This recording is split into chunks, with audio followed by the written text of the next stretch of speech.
Saudara-saudara yang terkasih dalam nama Tuhan Yesus Kristus, dimanapun Anda berada sekarang, baik di rumah saja, bekerja dari rumah, sedang di perjalanan, atau sudah berada di kantor atau di tempat kerja, mari beribadah sejenak. Kita menyanyi buku ND HKBP nomor 467 ayat 4.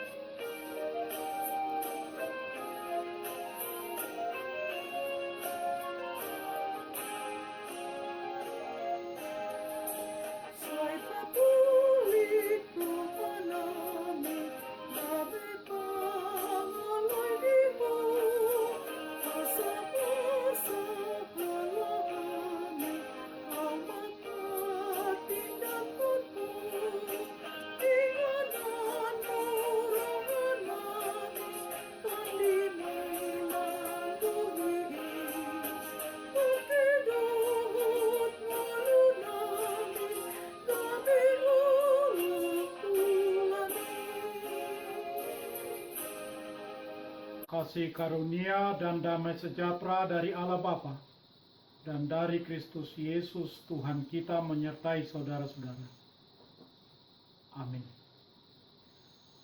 Saudara-saudara yang terkasih dalam nama Tuhan Yesus Kristus, renungan harian Selasa 12 Mei 2020 dari Kitab Kisah Para Rasul pasal 5 ayat 32 mengatakan, "Dan kami adalah saksi dari segala sesuatu itu, kami dan Roh Kudus yang dikaruniakan Allah kepada semua orang yang mentaati Dia." Demikian firman Tuhan. Saudara-saudara, Open Doors baru saja merilis World Watch List untuk tahun 2019, mengatakan ada 50 negara yang berbahaya ditempati oleh para pengikut Kristus. Mereka mencatatkan ada 4.136 orang Kristen terbunuh karena iman percaya mereka kepada Kristus. Mereka terbunuh kira-kira 11 orang dalam satu hari. Kemudian ada 260 juta orang Kristen. Satu dari setiap 9 orang mengalami penganiayaan yang besar karena beriman kepada Kristus. Sebanyak 1.266 tempat ibadah diserang dan dirusak. Ada 625 orang Kristen ditahan, dipenjarakan, dihukum tanpa lebih dahulu diadili. Saudara-saudara, tahun 2019 yang lalu kita pasti masih mengingat bom Minggu Paskah di Sri Lanka. Kita mendengar tentang seorang pendeta yang dihukum dipenggal dalam sebuah video karena tidak mau menyangkal Kristus. Kita mendengar tentang negara Korea Utara, tempat di mana orang Kristen sangat menderita. Mereka ditempatkan di kamp kerja paksa. Saudara-saudara, dalam kitab para rasul, Lukas mencatatkan bahwa curahan Roh Kudus Tuhan telah mengakibatkan wabah penganiayaan terhadap orang percaya di gereja mula-mula. Imam-imam bekerja keras agar Injil tidak bekerja, agar orang sakit tidak disembuhkan.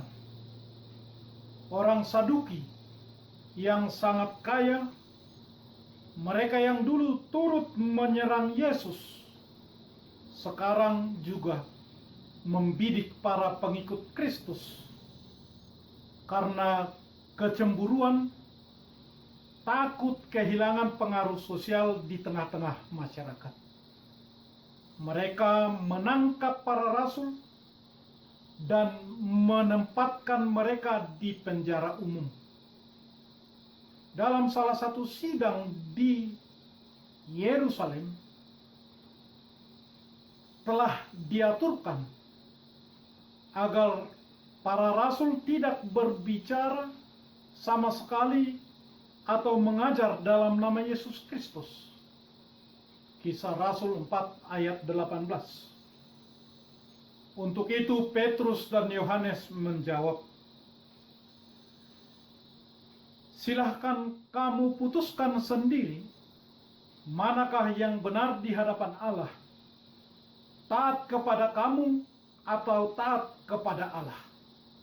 Kisah 4 ayat 19. Kali kedua para rasul ditangkap adalah ketika mereka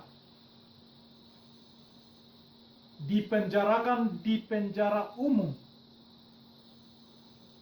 Pada malam harinya, seorang malaikat Tuhan membuka pintu penjara dan membawa mereka keluar dan berkata, "Pergilah, berdirilah di bait Allah dan bicaralah kepada orang-orang semua perkataan hidup ini."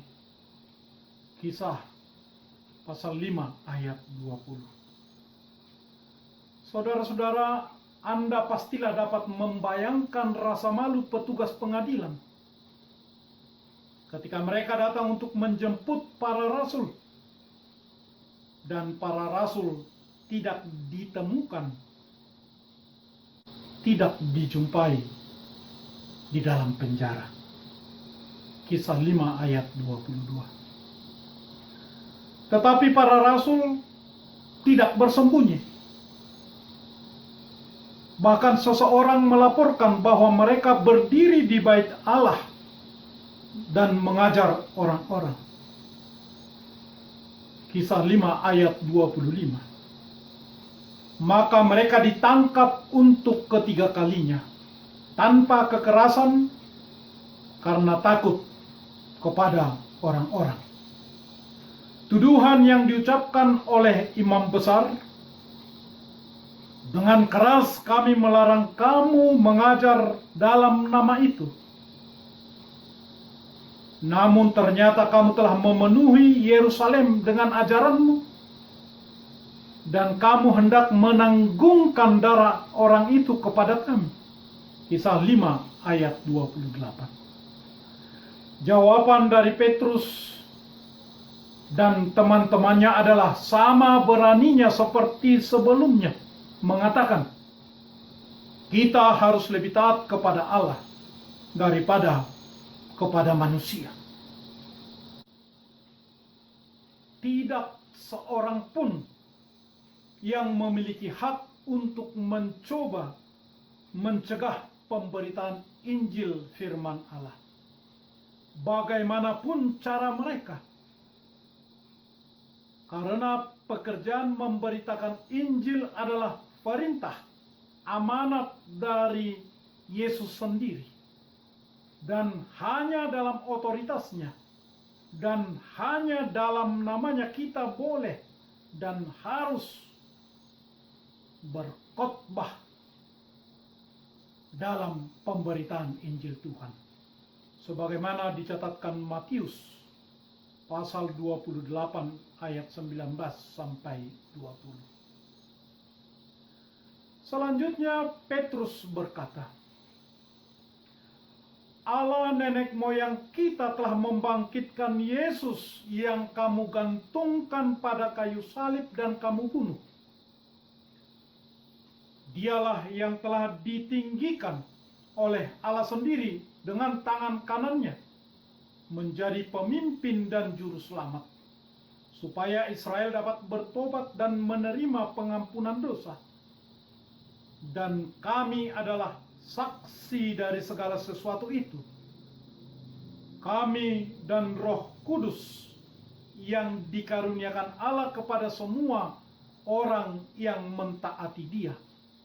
Sebagaimana renungan harian kita ini, Kisah 5 ayat 32. Saudara-saudara, dengan mematuhi panggilan Injil Tuhan, melalui bertobat,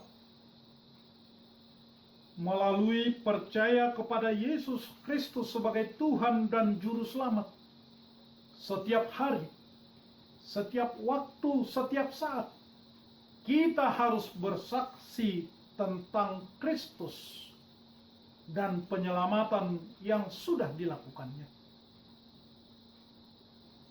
Pembatasan sosial berskala besar PSBB di rumah saja atau bekerja dari rumah,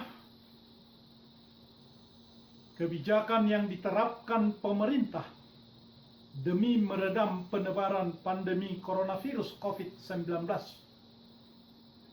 juga sebagai kesempatan bersaksi. Roh Kudus Tuhan akan mengajari kita untuk mengerjakan apa yang perlu kita kerjakan di tengah mewabahnya pandemi coronavirus ini. Mari bersaksi bahwa kita adalah orang-orang yang mau taat kepada firman Tuhan, sebagaimana firman Tuhan mengatakan, taatilah pemimpin-pemimpinmu dan tunduklah kepada mereka, sebab mereka berjaga-jaga atas jiwamu, sebagai orang-orang yang harus bertanggung jawab atasnya. Dengan jalan itu mereka akan melakukannya dengan gembira, bukan dengan keluh kesah. Sebab hal itu tidak akan membawa keuntungan bagimu. Dicatatkan oleh kitab Ibrani pasal 13 ayat 17. Saudara-saudara, saatnya kita taat, maka kita selamat.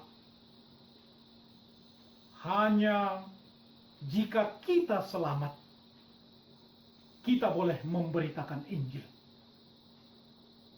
Saudara-saudara, Tuhan Yesuslah keselamatan kita. Bersaksilah baginya secara khusus di tengah-tengah mewabahnya pandemi COVID-19, dengan di rumah saja, bekerja dari rumah, mencuci tangan, menjaga kebersihan, menjaga jarak, memakai penutup mulut, menjaga kesehatan. Mari taati Tuhan melalui firman-Nya, taati pemerintah melalui kebijakannya.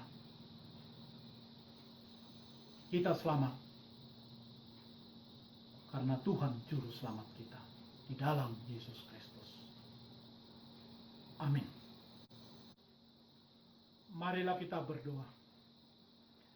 Ya Tuhan Allah Bapa kami, melalui Yesus Kristus, kami terhibur saat mendengar firman-Mu.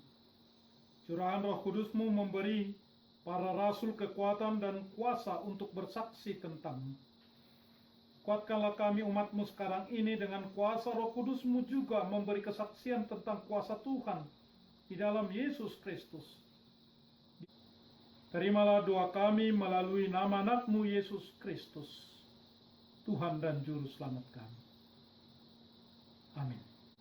Marilah kita menyanyi buku nyanyian HKBP nomor 467 ayat 4.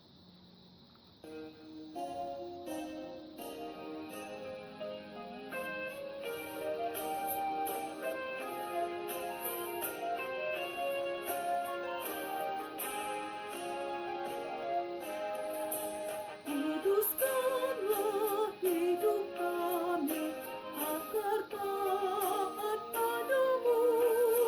Hikmat-Mu penuhi kami menyaksikan nama-Mu. Tinggallah dalam hatiku, Kau memenuhiku. Pergunakanlah hidupku untuk melayani-Mu. Anugerah Tuhan kita Yesus Kristus, kasih setialah Bapa, dan persekutuan dengan Roh Kudus menyertai saudara-saudara. Amin.